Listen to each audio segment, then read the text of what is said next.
Voilà, bonjour à tous. Je viens d'activer mon micro, donc normalement tout le monde m'entend. Voilà.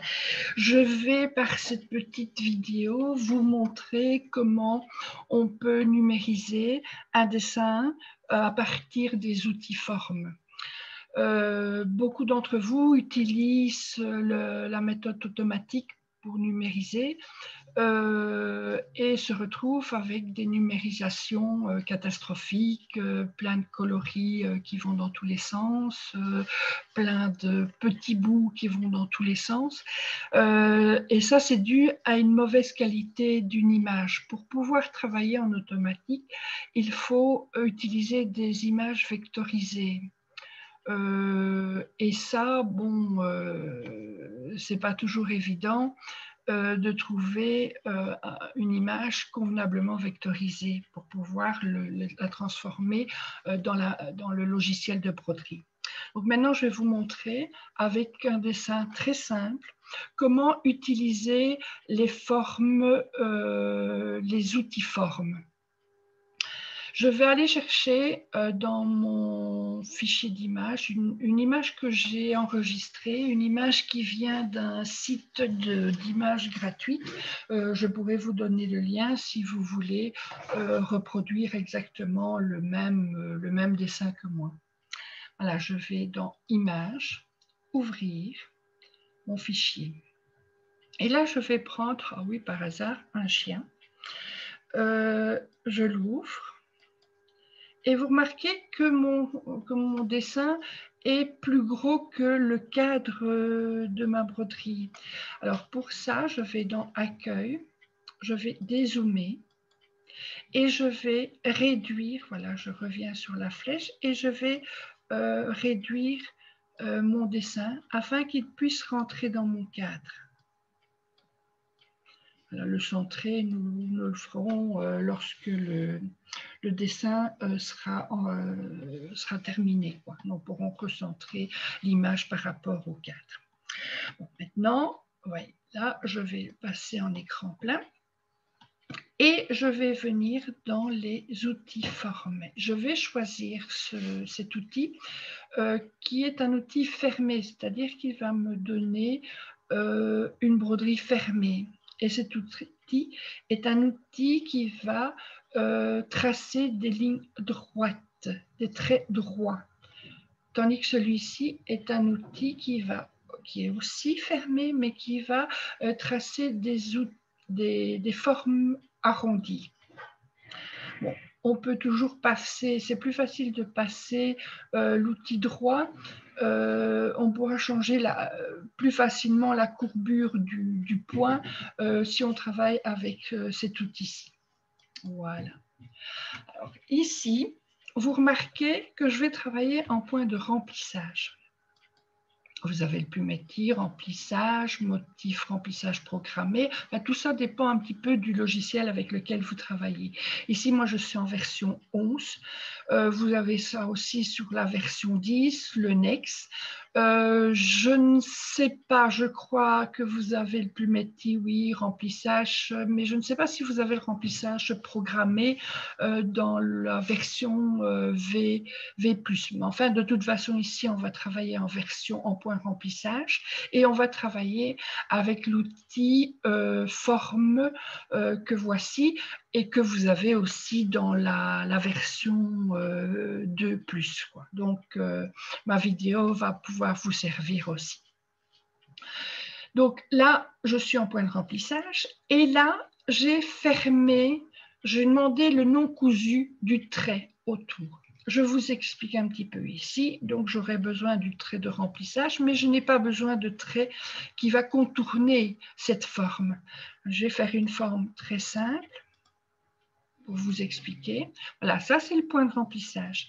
Si je lui demande un trait tout autour, donc je vais sélectionner ma forme, je vais demander un trait tout autour. Et vous voyez, va venir s'installer un trait noir tout autour de ma forme. Non, pour enlever, si ça vous arrive et pour pouvoir l'enlever, vous revenez ici et vous demandez un non cousu. Voilà. Je vais effacer cette forme pour pouvoir revenir à mon dessin. Je vais travailler sur cette partie du dessin et pour pouvoir mieux travailler, je vais zoomer la partie du dessin, c'est-à-dire donc je suis venue ici et j'ai entouré la forme que j'avais envie de travailler. Je viens dans mon outil et je vais me mettre au point de départ. Donc mon point de départ peut être là, peut être là, il peut être là, il peut être n'importe où vous avez envie qu'il soit. Le tout, c'est de savoir où vous avez commencé pour pouvoir terminer votre dessin au même endroit. Donc, moi, je commence ici. Je clique gauche dessus et vous voyez, mon outil est attaché maintenant. Oups, je peux aller partout, mon outil est attaché. Donc, je vais suivre le trait de mon motif comme si j'allais décalquer mon dessin. Voilà, clic gauche encore, clic gauche, et ainsi de suite. Je suis vraiment le trait de mon dessin.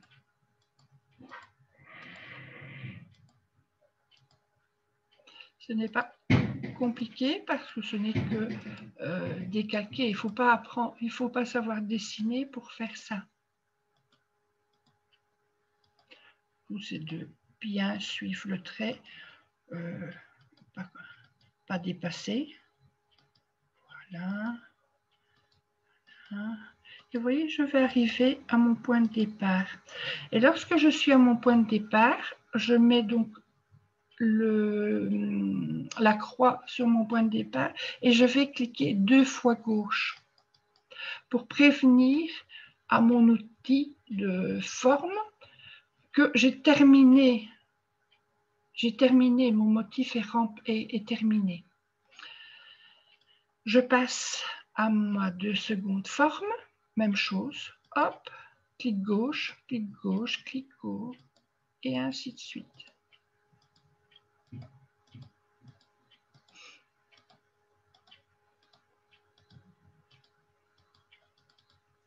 Voilà.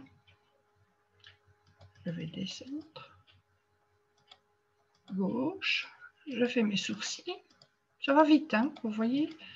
Une fois que vous avez un dessin très simple, ça va très vite pour numériser.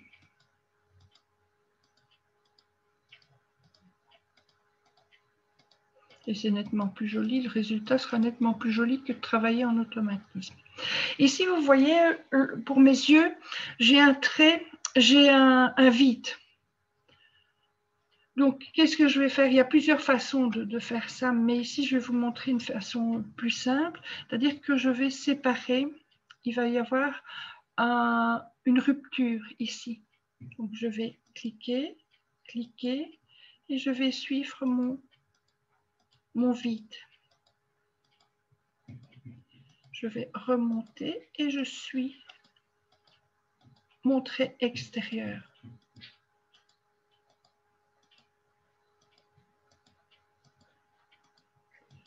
Là, c'est par ici que je vais commencer, donc je clique 2 fois et vous voyez ma broderie s'est mise suivant mon trait.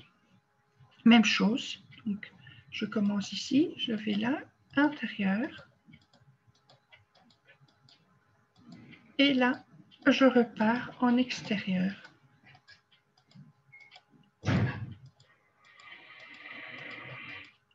Mon point de départ, je clique 2 fois. Hop, ma broderie apparaît. Je vais dézoomer, on va me revenir en écran plein. Vous voyez, donc ma broderie est en train de se former. Par contre, j'aimerais que le museau de mon chien soit mis en une autre couleur. Ben, voilà, tout simple. Donc, mon outil forme, vous voyez. Ici, j'étais en gris. Maintenant, je vais choisir une autre couleur. Je vais la mettre ici en orange. Et je vais rezoomer sur mon parti de mon nez et je retravaille donc comme je l'ai fait auparavant pour les yeux, puisque nous avons une partie vide.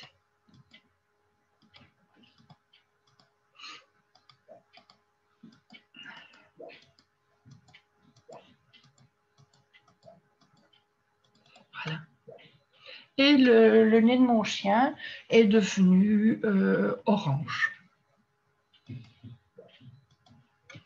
Et bon, je peux continuer ainsi tous les motifs de mon dessin. Bon, je l'ai fait au préalable pour ne pas devoir tout faire comme ça sur la vidéo. Je vais aller chercher donc mon dessin terminé. Le voici. Et vous remarquez une chose, c'est que puisque j'avais commencé à travailler le gris, je me suis interrompue en mettant une autre couleur pour le nez, et puis je suis repartie sur mes coloris gris.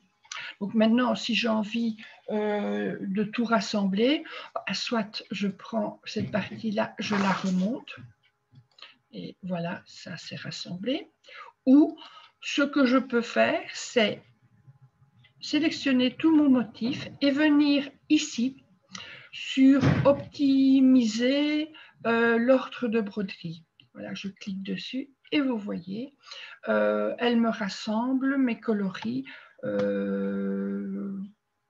par couleur, quoi. Maintenant, je veux que mon nez il soit brodé après.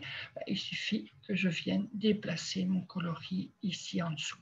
Voilà, j'espère que vous avez un petit peu, enfin, vous avez compris le système du travail avec